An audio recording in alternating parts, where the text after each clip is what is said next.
kembali lagi dengan kita. Perkenalkan, nama saya Silvi dan teman saya Rika dan saya Alfi. Oke, kali ini kita akan bedah buku Akuntansi Perpajakan milik Sukrisno Agus.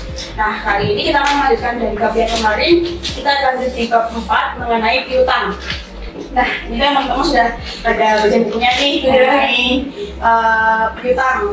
Mungkin banyak yang belum tahu bagaimana sih piutang itu bisa terjadi. langsung ini. Iya, langsung. Boleh, bisa langsung di-sharing nih.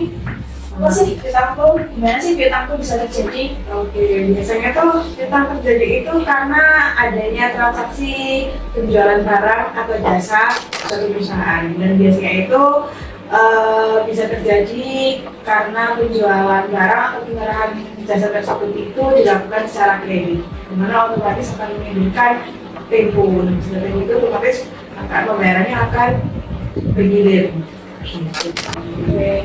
Nah, sepengetahuan saya kalau di piutang itu kan bisa jadi terjadi piutang tak tertagih, gitu ya. Nah, di dalam akuntansi itu memperbolehkan adanya penyisihan cadangan atau cadangan untuk piutang tak tertagih. Nah, kalau dalam akuntansi itu mengapa sih penyisihan atau cadangan piutang tak tertagih itu diperbolehkan? Kalau setahu di dalam buku itu ya, di dalam akuntansi yang komersial kalau nggak salah. Nah, adanya penyisihan atau cadangan yang piutang tak tertagih itu untuk mengantisipasi adanya kerugian dari perusahaan kita, gitu, dari piutang yang tak tertagih itu sih.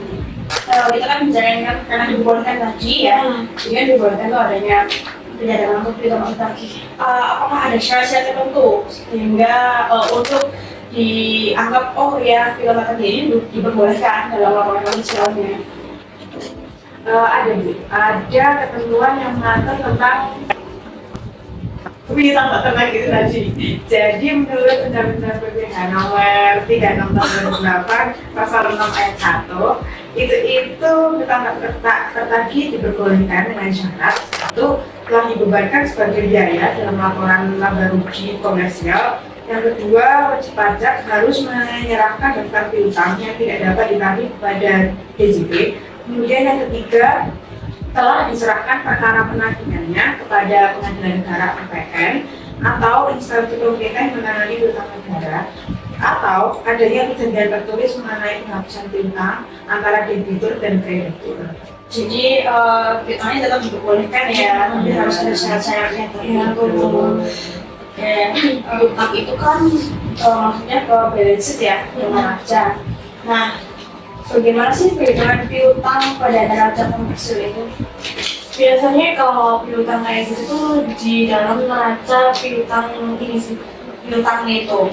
Jadi saldo piutang neto pada neraca menurut akuntansi komersial yaitu saldo piutang yang dikurangi penyisihan piutang tak tertagih itu tadi. Itu seluruhnya dalam penghitungannya ya, dari neraca piutang neto itu tadi. Oh, oke. Jadi piutang ini ada piutang neto yang bisa dilakukan oleh piutang tak tertagih. Oke, itu tadi kan kita bahas tentang mengenai piutang ya. Jadi ada beberapa hal yang dapat saya simpulkan, yaitu bagaimana piutang itu bisa terjadi, yaitu terjadi karena adanya penjualan atau penyerahan jasa secara kredit dan lain, dimana dalam piutang itu diperbolehkan adanya penyisihan atau cadangan piutang tak tertagih. Nah, untuk pembentukan penyisihan cadangan ini berguna untuk mengantisipasi kemungkinan kerugian tertagih gitu ya. Nah, untuk hal tersebut ada syaratnya yang diatur di Undang-Undang PPh nomor 36 tahun 2008 pasal 6 ayat 1 huruf H. Dan piutang pada neraca komersil itu adalah piutang neto, yaitu piutang yang sudah dikurangkan oleh piutang tak tertagih. Oke, Sobat Semanggi, untuk sesi bedah buku kali ini pembahasan piutang sudah selesai. Kita berharap semoga ini bisa bermanfaat bagi semuanya. Sampai jumpa di sesi berikutnya. Bye-bye.